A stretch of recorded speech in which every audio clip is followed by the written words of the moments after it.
গাজরে vitamin ছাড়াও বিভিন্ন ধরনের খনিজ, পটাশিয়াম, ফসফরাস ইত্যাদি থাকে, যা হাড় গঠন আর নার্ভাস সিস্টেমকে শক্ত করে। মস্তিষ্কের ক্ষমতা আর দৃষ্টিশক্তি বাড়াতেও কিন্তু গাজরের জুড়ি মেলা ভার। নমস্কার বন্ধুরা, আমি পুপু আর পুপু রান্নাঘরে প্রতিদিনকার মতো সবাইকে স্বাগত জানাচ্ছি। তো আজকে আমি তৈরি করব খুব সামান্য তেল দিয়ে গাজরের একটা সুস্বাদু রেসিপি। কারণ এই সবগুলোই কিন্তু গাজরের জুস খেলে সবথেকে বেশি ভালো হয়, কিন্তু সেটা আমাদের খাওয়া হয়ে ওঠে না। সেই জন্য একদম নামমাত্র তেল দিয়েই আমি আজকের রেসিপিটা বানাবো। বাচ্চা থেকে বুড়ো প্রত্যেকে এটা খেতে ভালোবাসবে।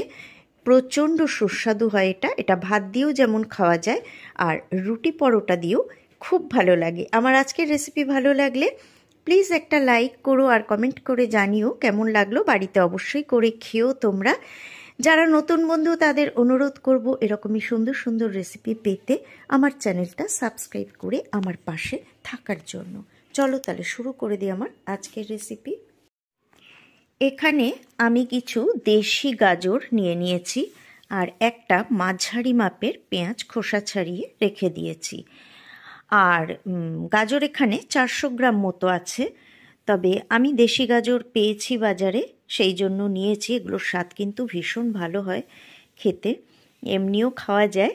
তবে এমন নয় যে এই গাজর ছাড়া হবে না, ঘরে যে গাজর থাকবে সেই গাজর দিয়েই কিন্তু এই রেসিপিটা হবে। এরকম গাজর খুব একটা পাওয়া যায় না বাজারে। তো যাই হোক, গাজরগুলোর দুই দিক কেটে নিয়ে আমি মাঝখান থেকে একটা ফালি করে দিচ্ছি, যেহেতু ছোট ছোট গাজর। তো গাজরগুলো আগে সব আমি টুকরো করে এইভাবে কেটে নেব।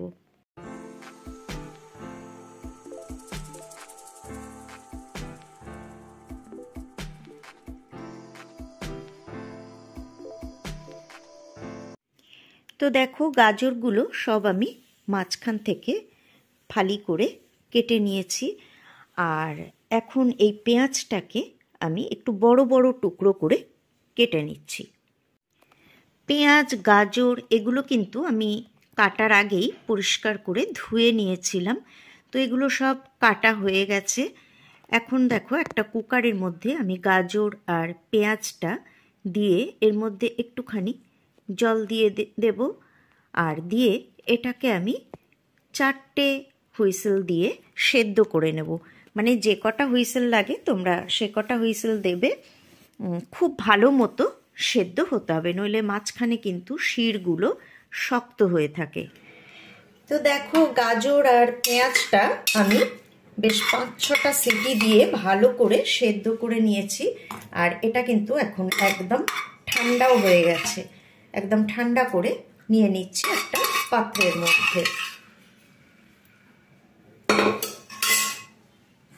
এবারে আমি এটাকে একটা স্ম্যাশার দিয়ে স্ম্যাশ করে নেব। তোমরা হাত দিয়ে চটকেও নিতে পারো, কোনো অসুবিধা নেই। আমার এটা আছে বলে এটা ইউজ করছি। এভাবে ভালো করে এটাকে চটকে নেব।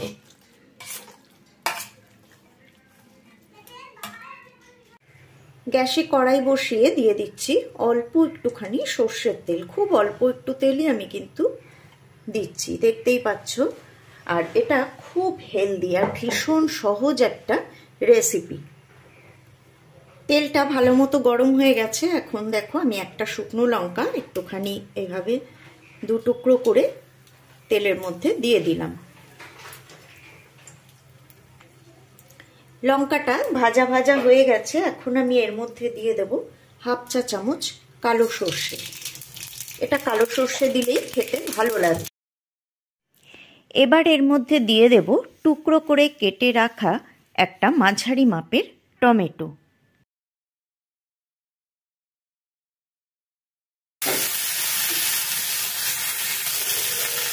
দিয়ে দেব স্বাদ মতো নুন। এখন দিয়ে দিলে টমেটোটাও কিন্তু সফট হয়ে যাবে। আর এর মধ্যে এখন আমি দিয়ে দেব 1/4 টিস্পুন গুঁড়ো হলুদ। এবারে আমি টমেটোটা নরম হওয়া পর্যন্ত এর মধ্যে নাড়াচাড়া করে নেব। টমেটোটা একদম সফট হয়ে গেছে। আমি দেখো খুন্তি দিয়ে ভেঙে ভেঙে দিয়েছি। আর এখন এর মধ্যে আমি সেদ্ধ করে রাখা গাজর আর পেঁয়াজটা দিয়ে দেব।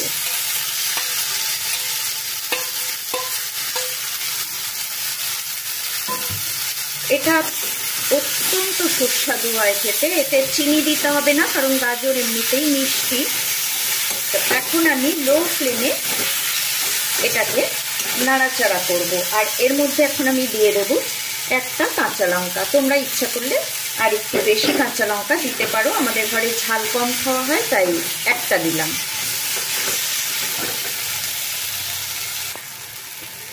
তেলে দেওয়ার পর এটা কিন্তু মিনিট 2 আমি লো ফ্লেমে নাড়াচাড়া করে নিয়েছি। ভীষণ তাড়াতাড়ি হয়ে যায়, একটুও সময় লাগে না। আর তোমরা যদি মনে করো চিনি প্রয়োজন, তো এতে চিনি দেবে, কারণ এটা স্বাদ হবে টক, মিষ্টি, ঝাল, নোনতা। তো আমার এটা ঝাল বেশি হবে না, ওই শুকনো লঙ্কা ফোড়ন আর একটা কাঁচা লঙ্কার যেটুকু ঝাল সেটুকু। তবে আর একটা কাঁচা লঙ্কা দিলে কিন্তু স্বাদটা আর একটু ভালো হবে। তো এটা কিন্তু কমপ্লিট। এখন আমি গ্যাস অফ করে নামিয়ে দিচ্ছি। আর এটা যেমন ভাত, রুটি সব কিছু দিয়েই খাওয়া যায়। আবার বাচ্চাদের কিন্তু টিফিনেও তোমরা এটা ব্রেডের মধ্যে দিয়ে স্যান্ডউইচ বানিয়ে দিতে পারো। বাচ্চারা কিন্তু খুব ভালো করে এটা খেয়ে নেবে। আমি গ্যাস এখন অফ করে দিচ্ছি।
বন্ধুরা, রেসিপিটা কেমন লাগলো আমাকে অবশ্যই কমেন্ট বক্সে কমেন্ট করে জানিও। আজকে এই পর্যন্তই, বিদায় নিচ্ছি। আবারও ফিরে আসব পরের পর্বে এরকমই সুন্দর কোনো রেসিপি নিয়ে। সবাই ভালো থেকো, সুস্থ থেকো, সাথে থেকো।